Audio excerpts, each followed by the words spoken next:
Assalamualaikum warahmatullahi wabarakatuh. Perkenalkan, nama saya Raden Saltrianing Jagat Martadi Kusuma. Saya dari Prodi PGSD Penjas kelas 3C. NIM 2005761. Di sini saya akan menjelaskan tentang apa saja bahasan pertemuan minggu kemarin. Di sini saya akan memulai daripada kelompok 1, yaitu menjelaskan tentang definisi pertumbuhan dan perkembangan. Oke, kita langsung saja kepada pembahasan yang pertama, yaitu apa sih definisi dari pertumbuhan itu. Jadi menurut pemahaman saya, definisi pertumbuhan adalah suatu proses pertumbuhan ukuran atau fisik terhadap seseorang, misalkan dari tinggi badan, terus pembesaran daerah-daerah tertentu, dan berat badan. Itu merupakan proses pertumbuhan. Pokoknya yang bersangkut pautan dengan fisik itu dinamakan juga dengan proses pertumbuhan. Oke, untuk selanjutnya yaitu definisi daripada perkembangan. Nah, menurut artikel yang saya baca atau pemahaman saya, perkembangan merupakan perkembangan tuh lebih condong kepada apa sih? Perkembangan mental, emosional. Misalkan kayak kita nih waktu masa kanak-kanak mempunyai kepribadian tertentu dan sudah dewasa beda lagi gitu. Nah, menurut saya itu adalah fase perkembangan. Itu emosional, emosi, sifat, itu merupakan perkembangan atau keterampilan atau motorik daripada seseorang.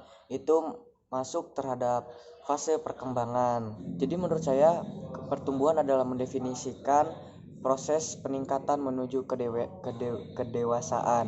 Untuk selanjutnya saya akan menjelaskan tentang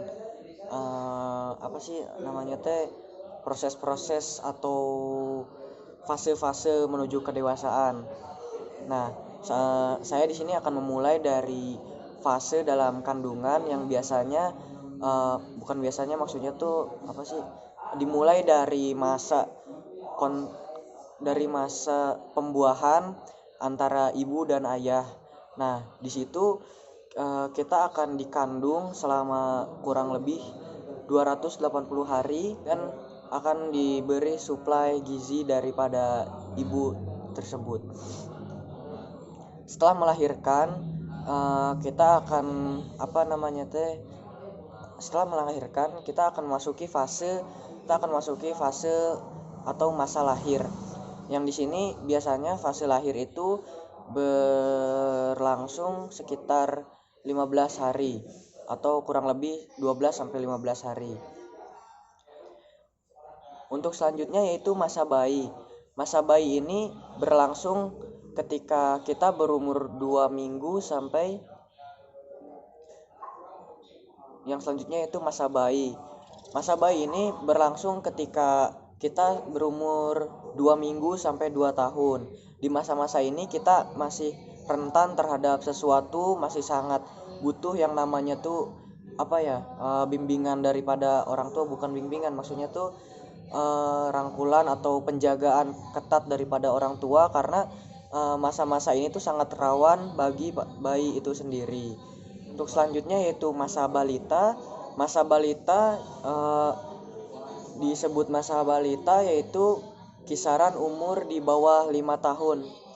Nah, di masa balita ini kita sudah bisa mulai melakukan beberapa hal seperti halnya berjalan dan mungkin menyebutkan beberapa hal kata meskipun belum terlalu lancar. Nah, untuk masa balita ini ya di bawah 5 tahun. Untuk selanjutnya yaitu masa kanak-kanak awal. Masa kanak-kanak awal terjadi pada di bawah umur 6 tahunan atau umur 6 tahunan lah. Nah, di sini kita sudah mulai untuk menimba ilmu dan kita mulai belajar hal sesuatu di lingkungan sekitar. Untuk yang selanjutnya yaitu masa kanak-kanak awal. Masa kanak-kanak awal terjadi ketika kita berumur sekitar 6 tahunan. Pada umur ini kita mulai melakukan beberapa atau belajar beberapa hal di lingkungan sekitar maupun di lembaga. Untuk misalkan yaitu kita memasuki sekolah dasar ataupun taman kanak-kanak, karena dalam umur segini sangat namanya tuh untuk membentuk karakter gitu untuk kedepannya. Makanya sangat penting untuk mendidik anak umur 6 tahun. Untuk selanjutnya yaitu masa kanak-kanak. Untuk selanjutnya itu masa kanak-kanak akhir. Masa kanak-kanak akhir terjadi pada umur Masa kanak-kanak akhir terjadi pada umur 6 sampai 12 tahun. Di masa ini kita sudah mulai membentuk karakteristik kita, yaitu untuk mulai bergaul. Oleh karena itu, dalam masa ini kita sangat riskan dalam halnya pergaulan.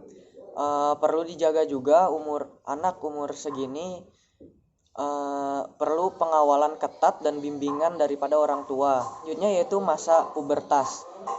Untuk masa pubertas yaitu tidak menentu, maksudnya tidak dipatok gitu, karena setiap orang masa pubertasnya berbeda-beda. Ada yang 15 tahun sudah puber, ada yang 16, mungkin ada yang 16 tahun tuh baru puber. Masa-masa ini yaitu masa-masa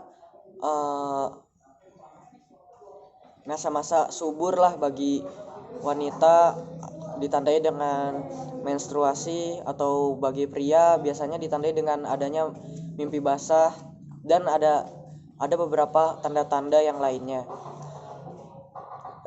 Dalam masa-masa ini sangat penting untuk menjaga pergaulan terhadap lawan jenis, karena di masa ini tuh sangat riskan terjadinya pergaulan-pergaulan bebas.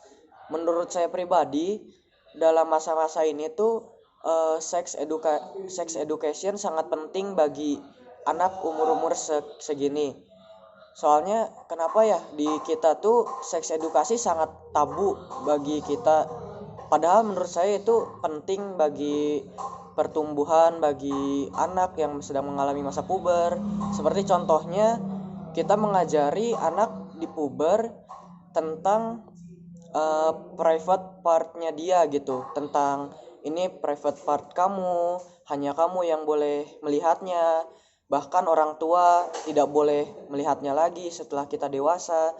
Menurut saya itu sangat penting untuk mengedukasi anak-anak muda zaman sekarang. Mungkin cukup sekian dari saya, mohon maaf banyak kesalahannya. Wabillahi taufiq walhidayah. Wassalamualaikum warahmatullahi taala wabarakatuh.